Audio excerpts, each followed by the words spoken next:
আজকে আমি তোমাদেরকে যে গল্পটি বলবো তখন আমার বয়স ছিল 16। আর আমার একটা চাচাতো ছোট্ট বোন ছিল। তার বয়স ছিল 13। তার নাম ছিল আরশি। সে দেখতে অনেক সুন্দরী এবং কিউট ছিল। ছোটবেলা থেকেই তাকে দেখলেই আমার মনের ভিতরটা কেমন জানি হয়ে উঠত। যদিও সে আমার চাচাতো বোন ছিল, কিন্তু তারপরেও নিজের বোনের মতোই আমি তাকে সব সময় দেখতাম। সে আমার আপন কাকার একমাত্র মেয়ে। কাকা বিয়ে করেছে, অনেক দিন হয়ে গেছে, কিন্তু তাদের ঘরে আর কোনো ছেলে মেয়ে নেই। একটাই মেয়ে, তার নাম হলো আরশি। আরশির বয়স যদিও মাত্র 13 হবে, কিন্তু আরশিকে দেখলে মনে হয় যেন আসমানের পরী। তার রূপ যৌবন এত সুন্দর, এত লাবণ্যময়ী, আর চেহারার সৌন্দর্য তো বলাই বাহুল্য। কি বলবো বন্ধুরা, যদিও আমি তখন ইন্টারমিডিয়েটে পড়তাম, তেমন কিছু বুঝতাম না। শুধু সব সময় তার দিকে হা করে তাকিয়ে থাকতাম। এরকম একটি সুন্দরী মেয়েকে দেখলে কিভাবে টিকে থাকতে পারি? তাও আবার আমার চোখের সামনে সব সময় ঘোরাঘুরি করে। আস্তে আস্তে তার প্রতি আমার অন্যরকম চিন্তা ভাবনা চলে আসতে থাকে। আমি খুব বিস্মিত হইতাম যখন তাকে দেখতাম। আমার ছোট বোন, সে যখন আমার চোখের সামনে গিয়ে মাঝে মধ্যে আমার সামনে দিয়ে হেঁটে যেত, তখন আমি তার দিকে অপলক চোখের দৃষ্টিতে তাকিয়ে থাকতাম। মনে মনে ভিন্ন কিছু ভাবতাম। তার রূপ এবং সৌন্দর্য আমাকে এমনভাবে পাগল করে বসতেছে। একটা সময় আমি তাকে ছাড়া কোনো কিছু কল্পনাও করতে পারি না। যেদিকেই তাই আমি শুধু তাকেই দেখি। সে যেন আমার কল্পনা হয়ে গিয়েছে। যাই হোক বন্ধুরা, তারপর আমি ভাবলাম, চোখের সামনে এমন একটা পরী সব সময় ঘোরাঘুরি করে, অথচ আমি কিছুই করতেই পারছি না। আর সবচেয়ে বড় কথা হচ্ছে, বন্ধুরা, সে আমার ছোট বোন। যদিও সে আমার আপন ছোট বোন না, আমার কাকার একমাত্র মেয়ে, অর্থাৎ আমার চাচাতো বোন। তাই আমি তাকে কোনো কিছু বলতে পারতেছি না। কিন্তু এইভাবেই আমার আর দিন যাচ্ছিল না। কিন্তু আমার মনের কথাগুলি তাকে প্রকাশও করতে পারছিলাম না। মনে মনে ভাবলাম, আমি যদি আমার মনের কথাগুলি তাকে প্রকাশ করি, তাহলে সে যদি কাকির কাছে বলে দেয়, তাহলে তো আমার সর্বনাশ হয়ে যাবে। এই চিন্তা ভাবনা করে আমি আমার মনের কথাগুলি আর প্রকাশ করতে পারছিলাম না। কিন্তু তাকে প্রকাশ না করে আর থাকতেও পারছিলাম না। তারপর একদিন ভাবলাম, যে করেই হোক আমি তাকে আমার প্রেমের ফাঁদে ফেলতে হবে। যেভাবে করে হোক তাকে আমার পেতে হবে। মনের মধ্যে বন্ধুরা তখন আমার ভিন্ন চিন্তাভাবনা চলছে। বিশেষ করে আমার মনের ভিতরটা ভিন্ন হয়ে গেল। যেভাবে হোক আমি তাকে আমার অনুকূলে আনব। এই চিন্তা ভাবনা নিয়ে তার সাথে প্রথমে ভালো করে প্রেমের অভিনয় শুরু করলাম। কিভাবে তার সাথে অভিনয় করব? মানে একবারে ভালোভাবে ফ্রি হব, সেই কৌশল খুঁজে পাচ্ছিলাম না। মনে মনে চিন্তা করলাম, কিভাবে তাকে আমার অনুকূলে আনা যায়। আমি যা বলি সে তাই করবে। এক কথায় সে আমার হাতের পুতুল হয়ে যাবে। এরকম কিছু চিন্তা ভাবনা করছিলাম, কিন্তু কোনো কিছু মাথায় আইডিয়া আসছিল না। আর তাছাড়া আমার বাবা আমার কাকার মধ্যে খুব একটা বেশি ভালো সম্পর্ক ছিল না। তারা বিভিন্ন বিষয় নিয়ে সব সময় ঝগড়াঝাটি করত। কিন্তু আমার কাকি আমাকে খুব ভালোবাসত, খুব মহব্বত করত। কিন্তু আমার কাকা আমাকে দেখতে পারত না। আমার চাচাতো বোন আমাদের এখানে বিভিন্ন প্রয়োজনে আসত এবং আমার মায়ের সাথে তার ভালো খাতির ছিল। কিন্তু আমার কাকার মেয়েকে আমার ধারে কাছে আসতে দিত না কাকা। মানে আমাকে দেখলেই উনি যেন হিংস্র হয়ে যেত। মনে মনে রাগ হতো। আমি জানি না কেন উনি আমার সাথে এরকম করত।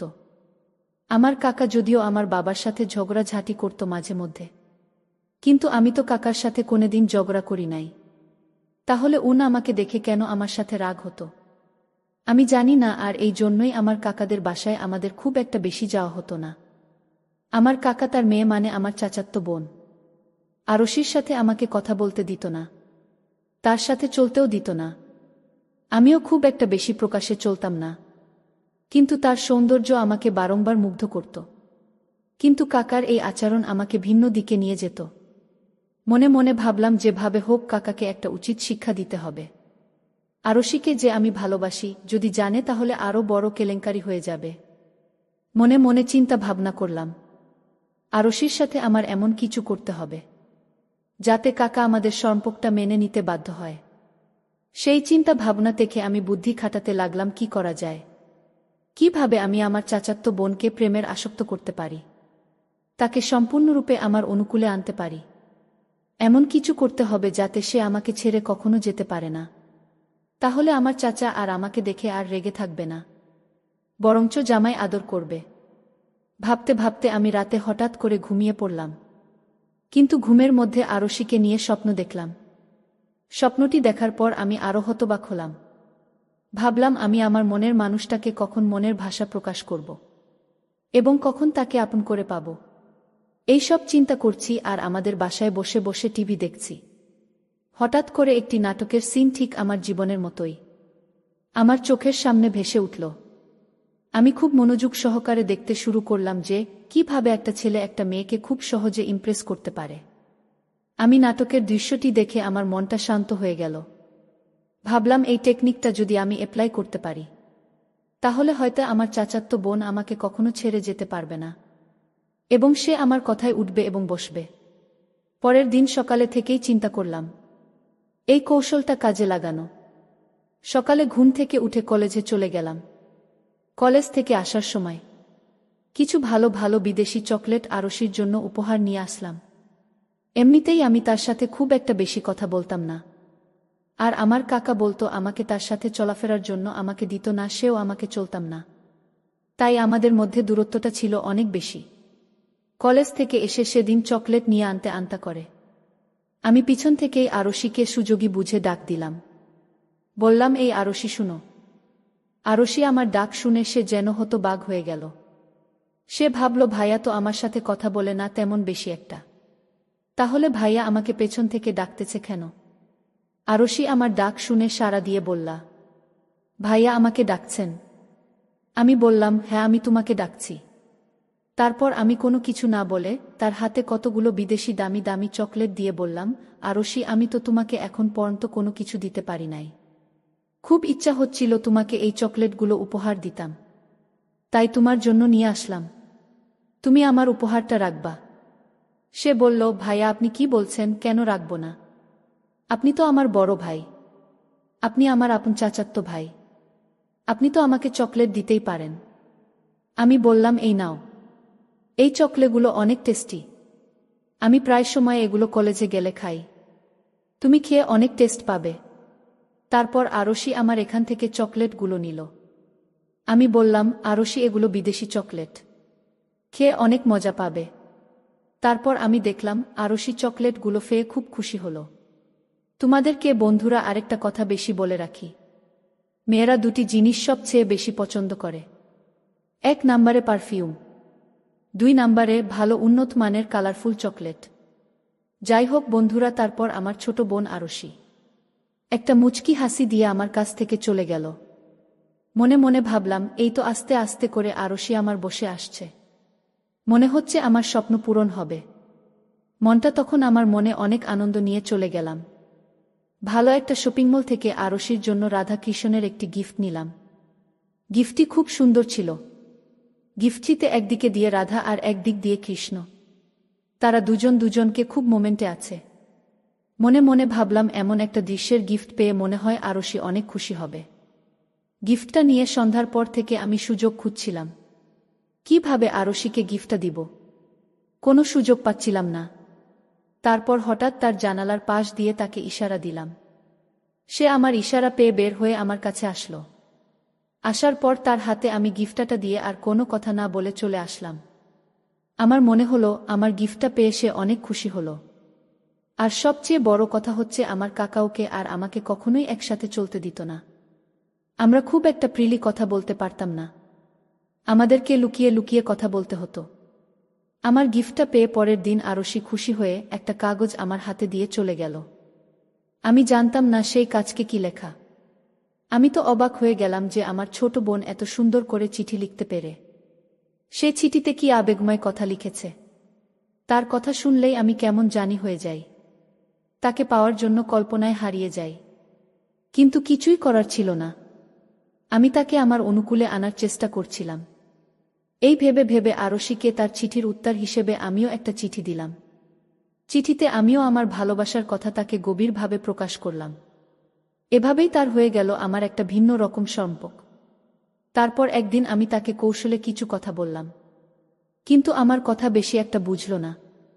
সে তো এই বিষয়ে অজ্ঞ ছিল। খুব একটা বেশি বুঝত না।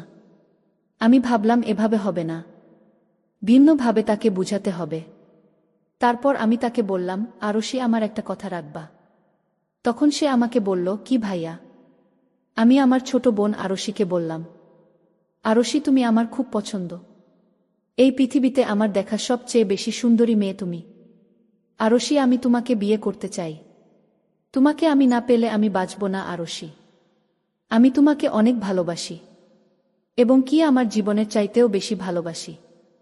আমার এই কথা শুনে আরশি উত্তরে বলল, ভাইয়া, তুমি আমাকে এত ভালোবাসো? আমি জানতাম না। ভাইয়া, তোমার সাথে আমার যাই না। আসলে ভাইয়া, আমিও তোমাকে অনেক ভালোবাসি, কিন্তু আমি কখনো তোমাকে বলতে পারিনি। আমি তো সব সময় তোমাকে ভাইয়ার চোখেই দেখি। তারপরেও তোমাকে ভালোবাসি ভাইয়া, কিন্তু তোমাকে কখনো বলতে পারিনি। সত্যি কথা বলতে ভাইয়া, তুমিও আমার অনেক পছন্দের একটা মানুষ। তারপর আমি বললাম, আরশি, আমি তোমাকে পাওয়ার জন্য সব কিছু করতে পারি। সত্যি করে বলে তো, তুমি কি আমাকে ভালোবাসো? তখন আরশি বলল, জি ভাইয়া, আমি তোমাকে অনেক ভালোবাসি, কিন্তু কোনোদিন প্রকাশ করতে পারিনি। আমি বললাম, ঠিক আছে আরশি, তুমি যে আমাকে ভালোবাসো তা শুনে আমি এই মুহূর্তে পৃথিবীর সব চাইতে খুশি। তারপর আমার ছোট বোন আরশি বলল, ভাইয়া, তোমার আমার সম্পর্কটা কি আমার বাবা মা মেনে নিবে? আমি বললাম, আরশি, তুমি কোনো চিন্তা করো না, সেটা আমার উপর ছেড়ে দাও। তুমি শুধু আমার কথা অনুযায়ী কিছু কর্ম করতে হবে। আমি বললাম, কি কর্ম ভাইয়া?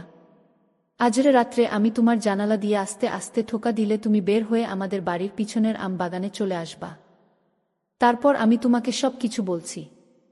তারপর বন্ধুরা, আমি চাচাতো বোন আরশি আমার কথা মতো সেই দিন রাতে আমাদের আম বাগানের বাড়ির পিছনে আসলে তাকে এমন কিছু করেছিলাম, যার ফলে অল্প কিছুদিন পরেই আরশির অবস্থা অন্যরকম হয়ে যায়, যা আমাদের পরিবার এবং আরশির বাবা সহ আমাদের ঘরোয়াভাবে বুঝে ফেলে। তারপর আরশির বাবা এবং আমাদের পরিবার আমাদের সম্পর্ক মেনে নিয়ে আমাদের বিয়ে দেওয়ার সিদ্ধান্ত নেয়। অবশেষে আমাদের পরিবার এবং আরশির পরিবার সবাই মিলে ধুমধাম করে আমাদের বিয়েটা হয়ে যায়। বিয়ের রাতেই আরশি আমাকে বলল, ওগো আমার প্রাণের স্বামী, সত্যি তুমি অনেক ইন্টেলিজেন্ট। যদি তুমি আমার সাথে এমন একটা কাণ্ড না করতে, তাহলে তো আমার বাবা মা কখনোই আমাদের সম্পর্ক মেনে নিত না, আর বিয়েও দিত না। তারপর আমি আমার বউ আরশির কথা শুনে বললাম, ওগো আমার প্রিয়তমা, সেই দিন যদি আমি তোমার সাথে এই কৌশলতা না কাটাতাম, তাহলে আজকে তোমার আমার এমন পরিস্থিতি হতো না। তারপর আমি আর আমার বউ মিলে একটা স্বর্গীয় হাসি দিয়ে আমরা আমাদের জীবনের সূচনা পর্ব শুরু করলাম। বন্ধুরা, আজকে এই পর্যন্তই। আবারও আসবো তোমাদের মধ্যে নতুন কোনো ভিডিও নিয়ে। ভিডিওটি যদি তোমাদের ভালো লাগে, তাহলে একটি লাইক দাও। প্রতিদিন আমি তোমাদেরকে একটা করে নতুন গল্প উপহার দিব। তাই তোমাদেরকে অনুরোধ করে বলছি, তোমরা যদি এই রকম ধরনের ইন্টারেস্টিং গল্প পেতে চাও, তাহলে দয়া করে আমার চ্যানেলটি সাবস্ক্রাইব করো। পরিশেষে তোমাদের সকলের সুস্বাস্থ্য কামনা করি। ভিডিওটি দেখার জন্য তোমাদের সকলকে অসংখ্য ধন্যবাদ।